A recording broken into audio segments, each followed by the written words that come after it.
Hello, Blog World. It's Anton back on here again. We're gonna go over just a few things.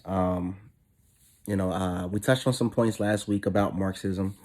So we're gonna hold that off to later. We're gonna introduce some things about Durkheim that tie into Black Lives Matter, mass incarceration, and police brutality. So first of all, Durkheim, the part about his theory that I believe ties into mass incarceration in as a whole, I think is his division, his theory on the division of labor. The division of labor being that things aren't about competition. What causes division of labor is not competition or individual desires. Is based off of morality and what you can do to exploit people. And like I said that and like I was had spoken on before, you see that with the division of labor with mass incarceration and private prisons, where you have labor being done by people who are being exploited. And also, I mean, it's become embedded in our culture. One thing I don't agree with him on is the idea that society can be too diverse, and it potentially brings down society and the system and the culture in itself. Because I think America actually is first of all, I think our society here in America and our westernized society, I think we all have similar looks of life, and I think we just kind of look at it a little differently. And I think, that speaks to kind of how we have rituals here in America, like the Pledge of Allegiance and all of these different things. They kind of bring us together, they're supposed to bring us together.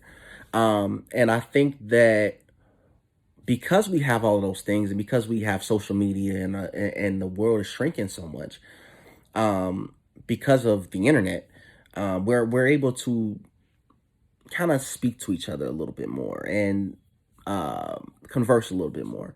The world's shrinking, and I think because of that, I think it kind of takes. And I don't think I honestly don't think that was something that he expected. Um, and that has allowed us to, while being diverse, to also be very similar to each other, because our westernized culture doesn't just affect America, it affects all over the country. So that's one thing that I actually do disagree with him on, but I do understand his thoughts on the division of labor, and I think that ties in well with mass incarceration.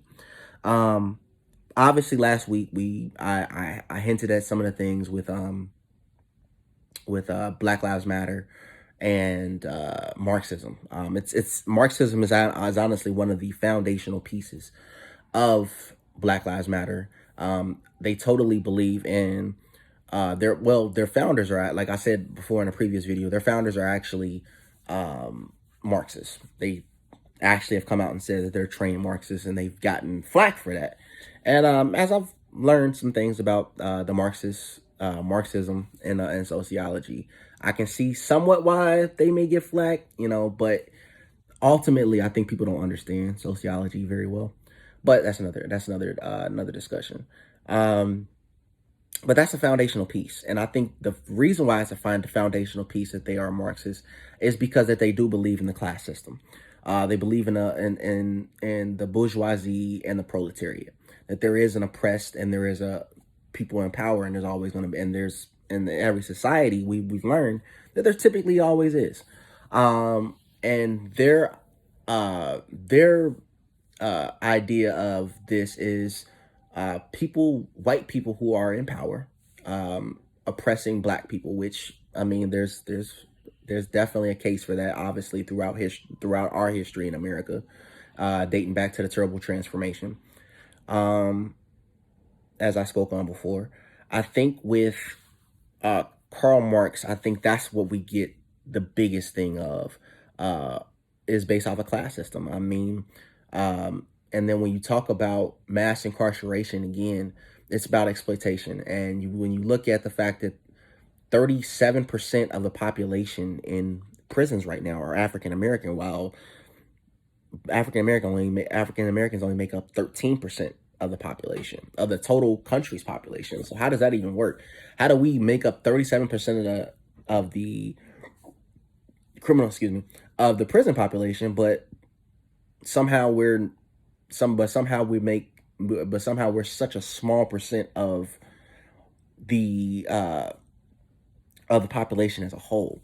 So it really just kind of doesn't make sense unless there's some type of unless there's some type of social inequality going on where the way, and I think this goes into the wage gap, where you have 99% of of the country's wealth is in the hands of those who are of European descent.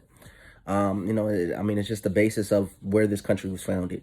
We're still kind of trying to recover and still trying to move on from some of those things that have happened over time.